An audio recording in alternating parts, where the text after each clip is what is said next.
കല്യാണം കഴിക്കണമെങ്കിൽ ഇതുപോലൊരു പെണ്ണിനെ കഴിക്കണം. വലുതാവുമ്പോ അവൾക്ക് ഈ മൊഞ്ചൊന്നും ഇല്ലെങ്കിലോ? ഉമ്മച്ചി കുട്ടികളുടെ മൊഞ്ചൊന്നും പോയി പോവൂല. സെയ്താർ പള്ളിയിലെ പെണ്ണിനെ അങ്ങനെ പുറത്തുനിന്ന് ഒരുത്തം വളക്കണ്ട. ഈ ആയിഷാന്റെ പിന്നുള്ള ഈ നടത്തണ്ടല്ലോ, അതങ്ങ് നിർത്തിയേക്ക്, പ്രശ്നമാവും.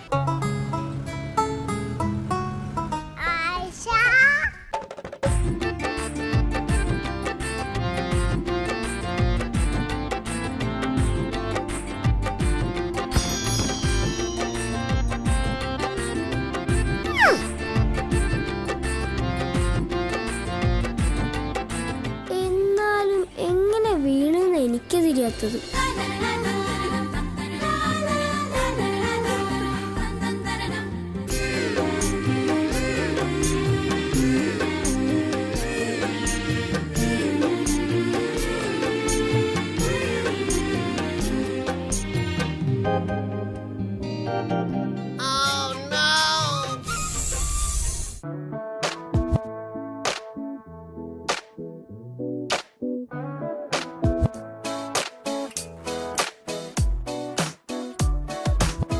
തുമ്പിപ്പെണ്ണേ കൊതിയില്ലേ നേരിൽ കാണാൻ വന്നിട്ടുണ്ടേ എന്തേളിപ്പെണ്ണ് കവിളത്തുണ്ടേ കണ്ണാടിത്തുണ്ട് ചുണ്ടത്തുണ്ടേ ചിങ്കാരച്ചുണ്ട് നീലക്കായലുപോൽ തോന്നും മോമൽ കണ്ണാണ് മുടിക്കാർ മുഖിലും തോൽക്കും നാടൻ ചേലാണ് കൊണ്ടേ പോരാം പെണ്ണാളെ പൊന്നോണ കാലത്ത് കണ്ണു നഞ്ചും കണ്ണാളെ നീ കാണും നേരത്ത് തങ്കത്താമര പോൽ ഊന്തൻ ചിന്തും നെഞ്ചാണ് ചെല്ലത്താരകളും പെണ്ണും പണ്ടേ കൂട്ടാണ്.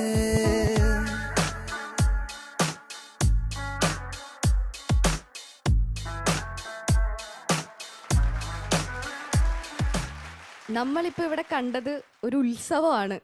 വെറും ഉത്സവമല്ല, ഒരു കല്യാണം, നിക്കാഹാണ് ഇവിടെ നടന്നത്. നമ്മുടെ അതിലത്തെ നായിക, കഥയിലെ നായിക ഐഷ, നമ്മുടെ ഫാത്തിമ, ദേ നിൽക്കുന്നു റോഹൻ, കഥയിലെ നായകൻ. വാവേ, ബഷീറാണിത്, ബഷീർ. ഇത് മജീദ്. ഇവരുടെ കല്യാണം കഴിഞ്ഞപ്പോൾ അവന് ആകെ അങ്ങ് നിരാശയായി പോയി.